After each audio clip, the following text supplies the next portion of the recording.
It's late in the evening. The house is quiet. You're sitting on the couch, maybe scrolling through your phone or finishing the last episode of a show. And then you hear the soft tapping of paws on the floor. You look up. Your dog is standing there, eyes bright, tail slowly wagging. And in their mouth is something completely random. A sock, a slipper, a toy you forgot existed. Sometimes even a stick they carried in from outside. They walk up to you slowly, careful, and then they drop it right at your feet. They look up at you waiting, almost like they're trying to say something. Most dog owners smile at this moment. They might laugh, pick up the object, maybe throw it across the room, or give the dog a quick pat on the head. Because the common assumption is simple. People believe dogs bring random objects because they want to play, or because they're bored, or because, well, dogs are just a little weird sometimes. But behavioral science tells a very different story.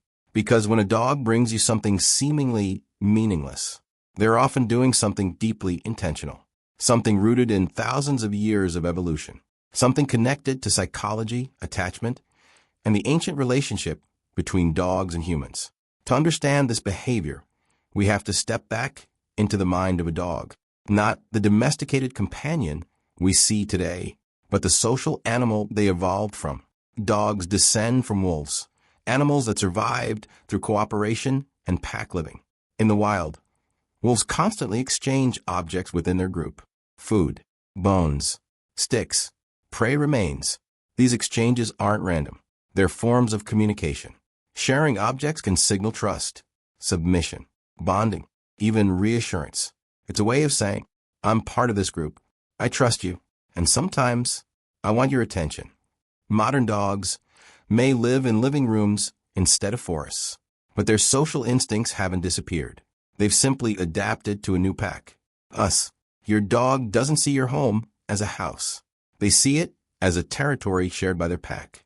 And when they carry an object too, they're participating in a social ritual older than human civilization itself. Researchers studying canine social behavior have observed that object sharing is particularly common in dogs that feel secure with their owners. In a 2017 study conducted by researchers at the University of Veterinary Medicine in Vienna, scientists found that dogs frequently initiate object exchanges as a form of social engagement rather than simple play. The dog isn't just asking for entertainment. They're initiating interaction. In other words, they're starting a conversation.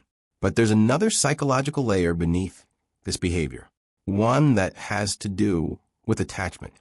Dogs form attachment bonds with humans that are remarkably similar to the bonds between infants and caregivers.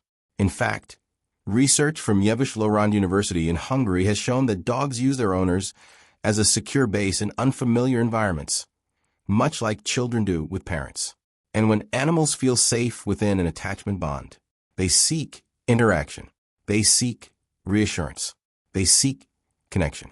Bringing an object is one of the simplest ways a dog can create that moment. Think about the situation from your dog's perspective. They can't use language. They can't ask how your day was. They can't tell you they missed you while you were gone. But they can do something else. They can walk up to you, offer something they value, and watch your reaction. That small act is their version of communication, their version of participation, their way of saying, I want to interact with you. But the story goes even deeper, because inside your dog's brain, something fascinating is happening during this interaction. When dogs engage in positive social contact with humans, their brains release a powerful hormone called oxytocin. Oxytocin is often called the bonding hormone. It's the same chemical released when parents hold their children, when people hug someone they love, or even when close friends share emotional moments. Studies conducted by neuroscientist Miho Nagasawa and her team in Japan found that mutual eye contact between dogs and their owners increases oxytocin levels in both species.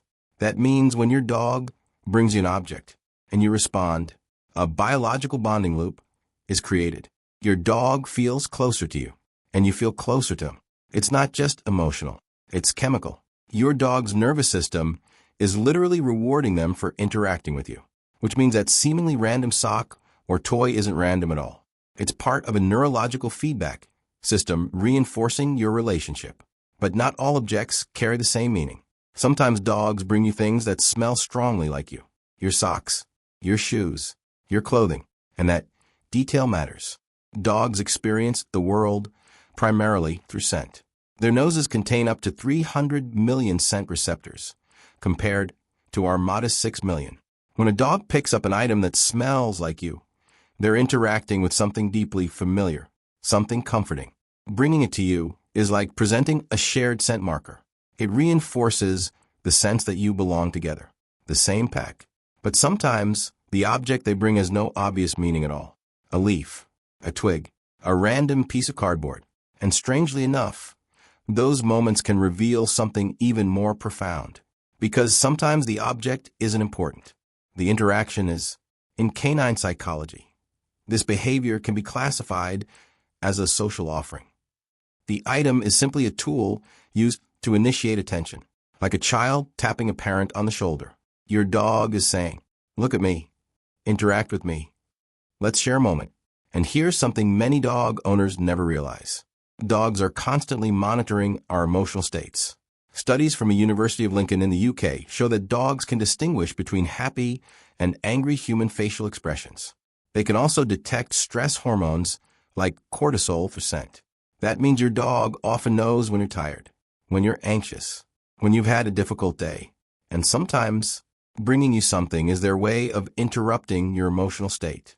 It's their version of comfort, not in the human sense, but in the way dogs understand connection. They're pulling you back into interaction, back into the social bond. And this behavior becomes even more meaningful when we look at the long history between humans and dogs.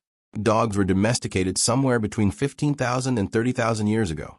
During that time, humans didn't select dogs simply for strength or hunting ability. We unknowingly selected them for social intelligence, for the ability to read human behavior, for the ability to bond with us.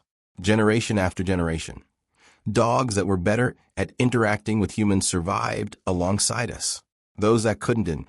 Over thousands of years, dogs became masters of human communication. They learned to read our gestures, follow our gaze, respond to our tone of voice, and sometimes offer us things. Because offering objects became one of the simplest, most effective ways to initiate interaction with humans. So when your dog walks across the room and drops something at your feet, you're witnessing the result of thousands of years of shared evolution. A behavior shaped not just by instinct, but by the relationship between two species that learned how to understand each other. But here's something important every dog owner should know. Changes in this behavior can sometimes tell us something important. If a dog who regularly brings objects suddenly stops, it can signal changes in emotional state, stress, anxiety, or even physical discomfort. Dogs often reduce social engagement when they don't feel well. On the other hand, a sudden increase in object-offering behavior can sometimes signal boredom or a need for more stimulation. In other words, these little interactions are part of your dog's emotional language, and paying attention to them can tell you more about your dog's well-being than you might expect.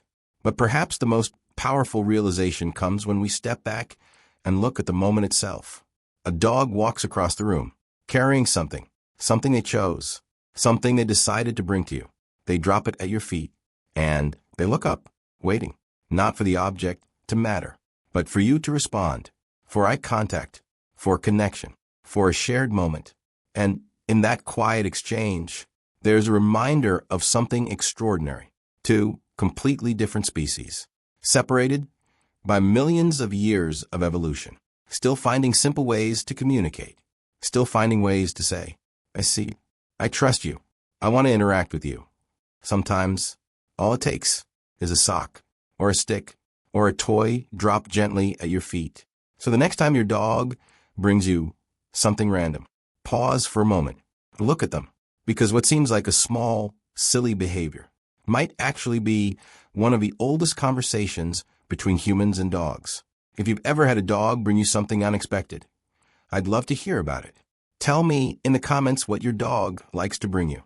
And if you want to understand more about the hidden psychology behind dog behavior, make sure you subscribe and watch the next video on the channel. Because the more we understand our dogs, the deeper that incredible bond becomes.